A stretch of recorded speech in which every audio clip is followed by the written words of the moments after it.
नमस्कार। Sai college of teacher training के online class में आपका स्वागत है। आज हम लोग पढ़ेंगे बीए फर्स्ट ईयर।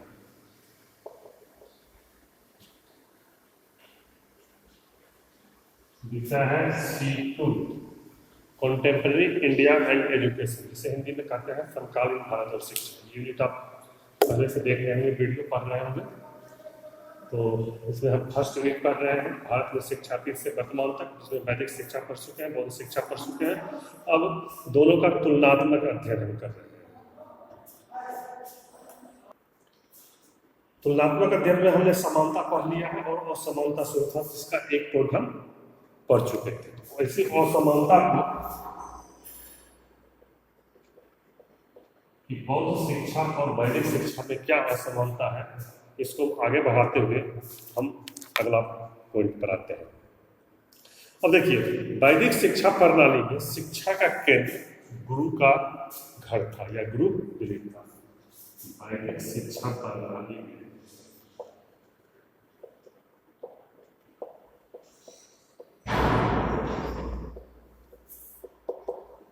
शिक्षा का केंद्र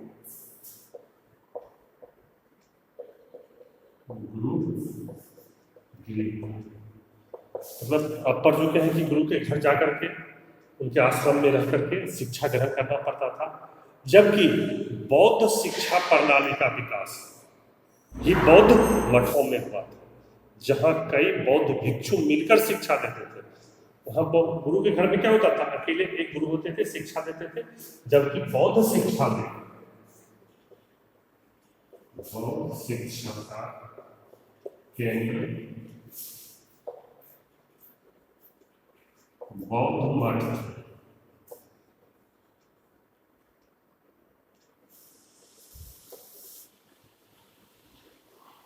जहाँ कई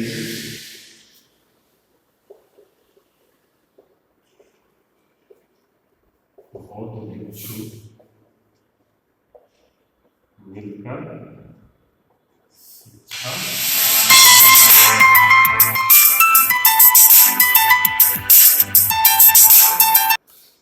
देखिए, इसमें क्या था कि गुरु में वैदिक शिक्षा में एक ही गुरु शिक्षा देते थे, जबकि बौद्ध मठों में बहुत सारे बौद्ध भिक्षु मिलकर शिक्षा देते थे। ये दोनों में बहुत ही बड़ी असमानता थी। अब आते हैं हम इससे अगले पॉइंट पर, तीसरा पॉइंट पर। देखिए, बौद्ध शिक्षा प्रणाली में क्या होता था कि राजा के द्वारा बहुत ही अत्यधिक दान मिलता था। इसके कारण बौद्ध मठों की संपत्ति बहुत बढ़ गई थी। बौद्ध मठों को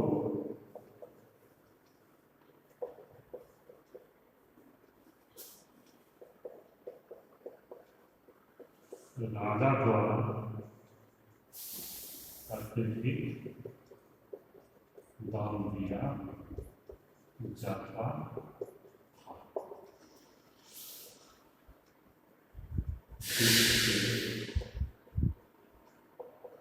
बौद्ध मठों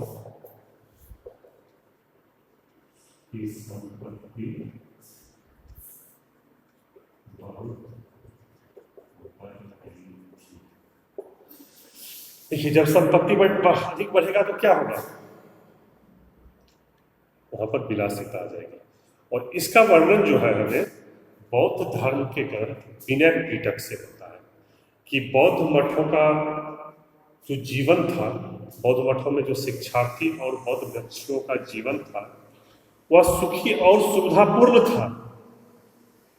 भिक्षुओं को भोजन की कोई कमी नहीं होती थी, क्योंकि उसे राजा द्वारा अत्यधिक दान मिल जाता था।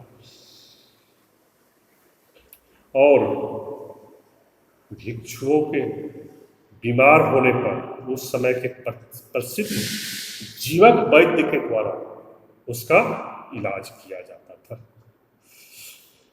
सुख सुविधा से संपन्न होने के कारण बौद्ध मठों में अवांछित मनुष्यों ने प्रवेश ले लिया। मतलब ऐसे मनुष्य ने बौद्ध मठों में प्रवेश ले लिया जिसे बौद्ध शिक्षा से मतलब नहीं था, उसे सिर्फ सुख सुविधा से मतलब था, जो वह सब कुछ आसानी से बिना कुछ किए मिल रहा था। तो ऐसे अवांछित लोग बौद्ध मठों में प्रवेश कर गए थे। जिसके फलस्वरूप बौद्ध मठों की शिक्षा का ह्रास होने लगा और वह सद्गुण और सद्ज्ञान के केंद्र न रह गए।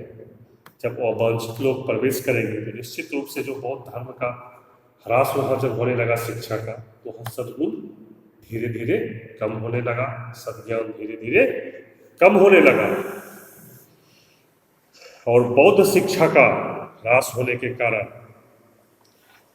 वहाँ शिक्षा का स्तर भी धीरे धीरे निचले पायदान पे चला गया। जबकि वैदिक शिक्षा प्रणाली जो थी इन सब बातों से दूर थी। वैदिक शिक्षा में राजा से किसी प्रकार का कोई दान नहीं लिया जाता था। वहां जो भी होता था शिष्य भिक्षा मांग के लाते थे या उसकी कमी होने पर गुरु अपने स्तर से उनके भोजन वस्त्र इत्यादि की व्यवस्था करते थे। लेकिन इस ढंग की कोई दान की पद्धति राजा द्वारा वैदिक धर्म में नहीं था, जिसके कारण वहाँ के जो थे रीति रिवाज, वहाँ सद्गुण सद्ज्ञान हमेशा बने रहे। इसीलिए कहा जाता है कि पहले वैदिक शिक्षा का ह्रास करके बौद्ध शिक्षा का उदय हुआ। फिर जब अवांछित लोगों ने बौद्ध शिक्षा संस्थानों में प्रवेश ले लिया सुख सुविधा के लिए, तो फिर से वैदिक शिक्षा का पुनरुत्थान हुआ। ये दोनों धर्म में बहुत ही बड़ी असमानता थी कि एक शिक्षा प्रणाली खुद पे आश्रित था कि वह भिक्षा मांग करके या अपने स्तर से उसे पूरा करेगा, दूसरी राजा के द्वारा अधिक दान मिलने के कारण वह एक जीवन शैली विलासिता हो गई और बौद्ध शिक्षा का उसने ये बहुत बड़ी असमानता।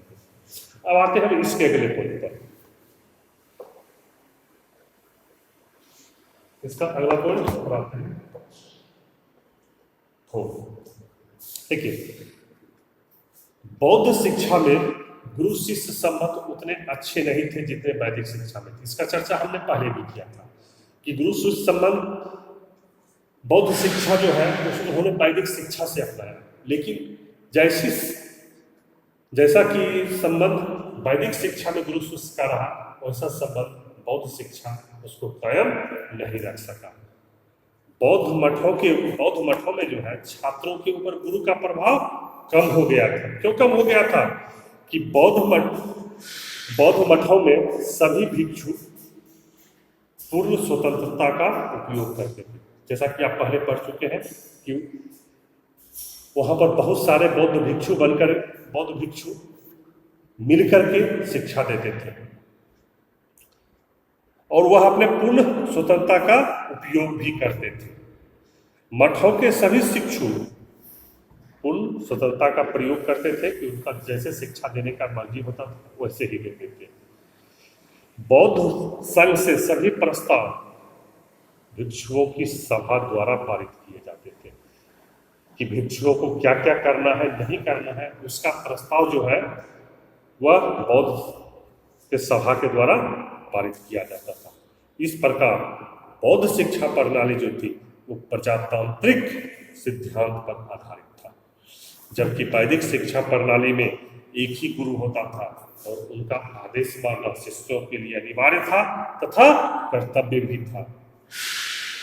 वैदिक शिक्षा प्रणाली का आधार एक अस्नामिक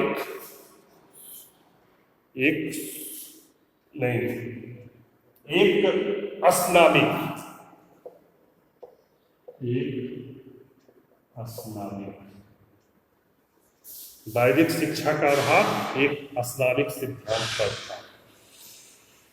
इस कारण वैदिक शिक्षा में गुरु शिष्य संबंध बहुत अच्छा रहा तथा बौद्ध शिक्षा में गुरु शिष्य संबंध जो है वैदिक शिक्षा के तरह मजबूत नहीं रहा। इसका सबसे बड़ा कारण क्या था? बौद्ध संघ, जहाँ की कोई भी निर्णय प्रजातांत्रिक तरीके से बहुमत के आधार पर लिया जाता था। इसीलिए वहाँ गुरु का शिष्यों पर नियंत्रण धीरे धीरे कम होते चला गया। तो ये था असमानता। अब हम इसमें आगे बढ़ते हैं और अगला असमानता को पढ़ते हैं, नंबर 5। देखिए, जैसा कि आपने पढ़ा होगा, याद होगा कि वैदिक शिक्षा में उपनयन संस्कार होता था। उसके बाद आजीवन जब तक वह शिक्षा ग्रहण करना चाहे ग्रहण करते रहता था। चारों वेदों की शिक्षा ले, कर्मकांड की शिक्षा ले, उपनिषद की शिक्षा ले, वह सारी शिक्षा एक साथ प्राप्त कर सकता था गुरुकुल या आश्रम में रह करके। लेकिन बौद्ध शिक्षा प्रणाली में क्या था? प्रारंभिक शिक्षा के लिए प्रवेश मिलता था तवज्जह संस्कार के द्वारा, लेकिन अगर कोई बौद्ध मठों का अस्थायी सदस्य बनता था तो उसके लिए उपसदा संस्कार करने का प्रावधान किया गया था। और ये उपसंपदा संस्कार दोनों शिक्षा पद्धतियों का एक प्रमुख अंतर था। उपसदा संस्कार में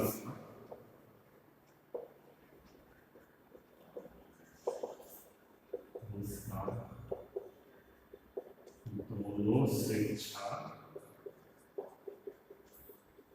प्रणालियों का प्रमुख दोनों शिक्षा प्रणालियों का ये एक बहुत ही प्रमुख अंतर था। वैदिक शिक्षा प्रणाली में ब्रह्मचारी अपनी शिक्षा समाप्त करने के उपरांत घर लौट जाता था। वो विवाह करता था तथा गृहस्थ जीवन में प्रवेश कर लेता था। कि वैदिक में काल में अगर जब तक शिक्षार्थी है तब तक वो शिक्षा ग्रहण करेगा, गुरु का आश्रम में रहेगा। शिक्षा समाप्त करने के उपरांत वह गृहस्थ जीवन में प्रवेश करेगा, विवाह करेगा और गृहस्थ जीवन में प्रवेश करेगा। इसके विपरीत क्या था? बौद्ध धर्म में उपसदा संस्कार के बाद भिक्षुओं को अपने सारे बंधन तोड़ देना पड़ता था और उसे आजीवन ब्रह्मचर्य का पालन करना और बौद्ध धर्म के उपदेश करने में अपने संपूर्ण जीवन को व्यतीत करना पड़ता था। कि यहाँ देखिए क्या मूलभूत अंतर था कि वैदिक शिक्षा में उन्होंने उपनयन संस्कार के पश्चात प्रवेश लिया। उससे जब जितने भी शिक्षा लेनी है, एक वेद लेनी हो, दो वेद लेनी हो या चारों वेद लेनी हो, वह शिक्षार्थी पर निर्भर करता था।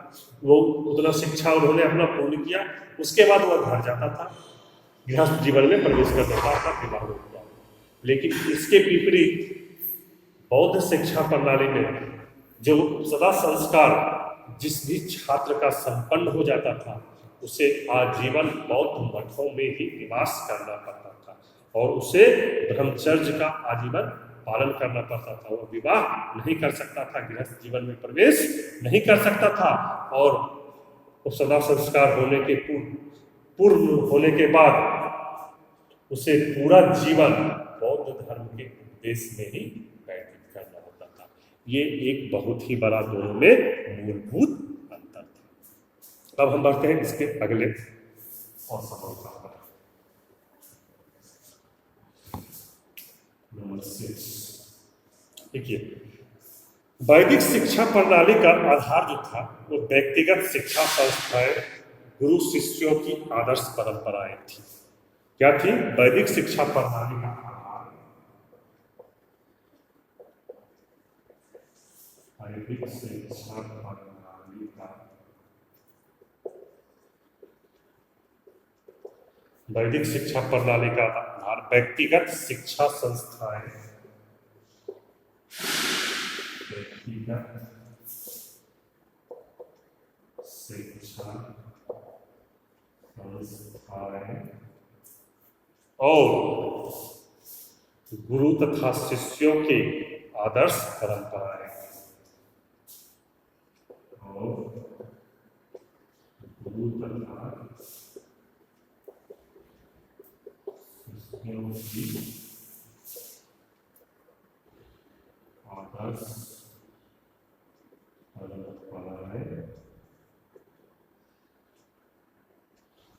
परंपराएं थी।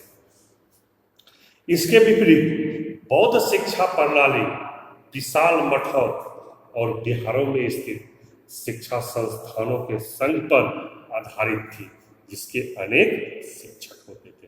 तो इसको कैसे समझेंगे? शॉर्ट में ऐसे समझते हैं थे कि वैदिक शिक्षा प्रणाली जो है वह व्यक्तिगत तौर पर शिक्षा संस्थाएं चलाई थी। जो गुरु होते थे वह व्यक्तिगत तौर पर अपने घर में, अपने आश्रम में शिक्षा संस्थान चलाते थे और वही शिक्षा प्राप्त करने का स्थान होता था। जबकि भाई बौद्ध शिक्षा प्रणाली में जो विशाल बड़े बड़े मठ होते थे, वहाँ शिक्षा संस्थान चलता था और वह शिक्षा व्यवस्था एक संघ पर आधारित होता था जिसमें बहुत ही सारे शिक्षक होते थे, जबकि वैदिक शिक्षा में एक ही शिक्षक होता था। ये दोनों में बहुत बड़ा अंतर था। अब हम इसके अगले पॉइंट की चर्चा अगले क्लास में करेंगे। धन्यवाद।